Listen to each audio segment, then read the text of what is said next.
Hello everyone. Episode 25 की start वहीं से होती है जहां हमारा पिछला एपिसोड खत्म हुआ था। शियन शुई की कंपनी के बाहर ही उसका वेट कर रहा होता है और यहाँ पर शुई उसे मैसेज करके बता देती है कि 20 मिनट में मेरा काम खत्म हो जाएगा और मुझे काफी भूख भी लगी हुई है तो मैं निकल जाऊंगी। तो शियन उसे मैसेज करके बता देता है कि ठीक है, मैं 20 मिनट में तुम्हारी कंपनी के सामने पहुंच जाऊंगा। अब यहाँ पर शुई इस बारे में सोचकर बड़ी परेशान हो रही होती है और वो विश करती है कि काश मैं जब शियन को सारा सच बताऊं तो वो मेरी बातों पर बिलीव करे। फिर इसके बाद शुई अपनी कंपनी से बाहर निकल के शियन की कार के पास जाती है और उसे पूछती है कि क्या तुम यहाँ पर मेरे साथ डिनर करने के लिए आए हो।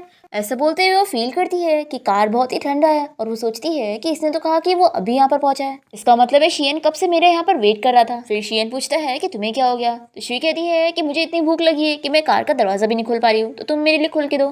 फिर शियन शुई के लिए कार डोर भी खोलता है और उससे मिलते देता है। ये देखकर शुई काफी अच्छा फील करती है और वो सोचती है कि शियन कब से मेरा यहाँ पर वेट भी कर रहा था और उसने मेरे लिए मिलती भी रेडी करके रखा था। और शुई सोचती है कि शियन सच में बहुत ही ज्यादा अच्छा है।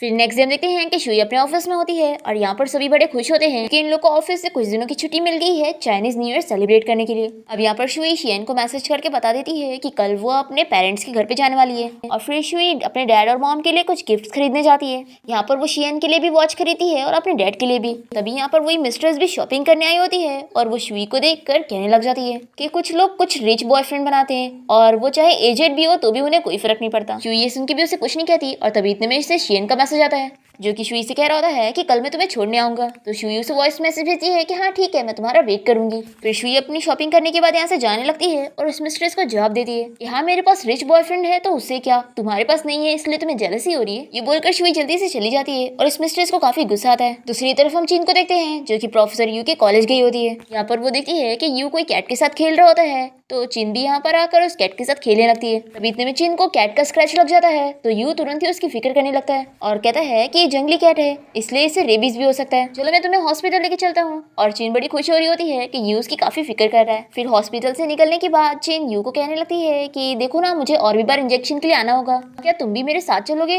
तो यू कहता है कि नहीं, मुझे अपने होम टाउन जाना है। तो चिन कहती है कि अच्छा ठीक है, कम से कम तुम मुझे मैसेज करके याद तो दिला सकते हो ना कि मुझे इंजेक्शन के लिए जाना चाहिए। तो यू इसे हाँ कह देता है। फिर नेक्स्ट डे हम देखते हैं कि शियन शुई को छोड़ने के लिए जाता है और यहाँ पर शुई चाह रही होती है कि शियन उसे रोक ले। फिर इसके बाद हम देखते हैं कि शुई अपने घर पहुंचती है और अपने मॉम डैड को गिफ्ट देती है और शियन तो उसे बिल्कुल भी नहीं रोकता और शुई चली जाती है। और उसके मॉम डैड तो उसका लाया हुआ गिफ्ट देखकर काफी खुश होते हैं और तभी इतने में शुई को शियन का मैसेज आता है। तो शुई जल्दी से अपने रूम में भाग कर जाती है और शियन को मैसेज करके बता देती है कि हाँ मैं घर पहुंच गई हूँ और मैं घर पहुंचते ही किसी को बहुत ही ज्यादा मिस कर रही हूँ।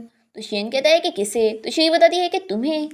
दूसरी तरफ हम देखते हैं गुआन को जो कि शनशन से मिलने के लिए उसकी कंपनी के बाहर जाता है पर यहाँ पर वो उसे अवॉइड करके चली जाती है। फिर नेक्स्ट डे वो फिर से उसकी कंपनी के बाहर उसका वेट कर रहा होता है और तभी वो देखता है कि शनशन किसी लड़के से बात कर रही होती है और गुआन सुन लेता है और गुआन उन लोग की बातें सुन लेता है कि वो लोग वेडिंग प्लानिंग के बारे में बात कर रहे हैं। ये सुनकर गुआन को काफी गुस्सा आता है। इसके बाद हम देखते हैं कि शनशन शुई को कॉल करके इस बारे में बता देती है कि वो अपने कजिन की शादी अटेंड करने के लिए जा रही है। दूसरी तरफ हम चीन को देखते हैं जो कि यू के मैसेज का वेट कर रही होती है कि काश वो मुझे जल्दी से रिमाइंड करे, उसे याद रहे कि आज मुझे इंजेक्शन लेना है। यू ने तो यहाँ पर अलार्म सेट करके रखा था और अलार्म बजते ही वो चीन को मैसेज करके कह देता है तो चीन काफी खुश हो जाती है कि यू को मैं याद हूँ।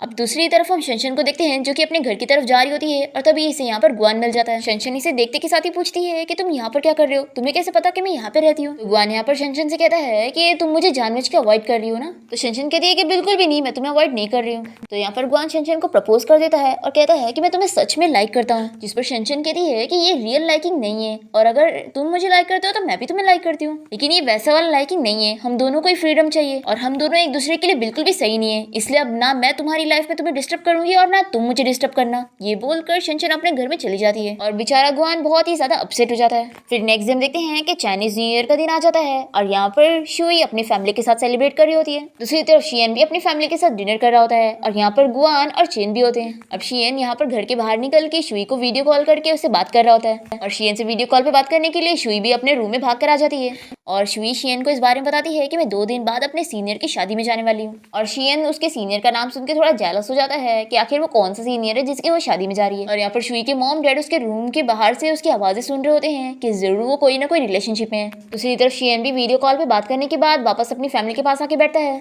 और जिन यहाँ पर कहने लगती है कि अंकल आप किसी से 10 मिनट से वीडियो कॉल पे बात कर रहे थे तो जरूर कोई ना कोई लड़की होगी ना। तो शियन यहाँ पर मान जाता है और बता देता है कि हाँ वो मेरी गर्लफ्रेंड है। तो यहाँ पर सभी शियन से पूछने लग जाते हैं कि वो कौन है। तो शियन कहता है कि पहले मैं उससे बात करूंगा, फिर ही मैं आप लोग को बताऊंगा।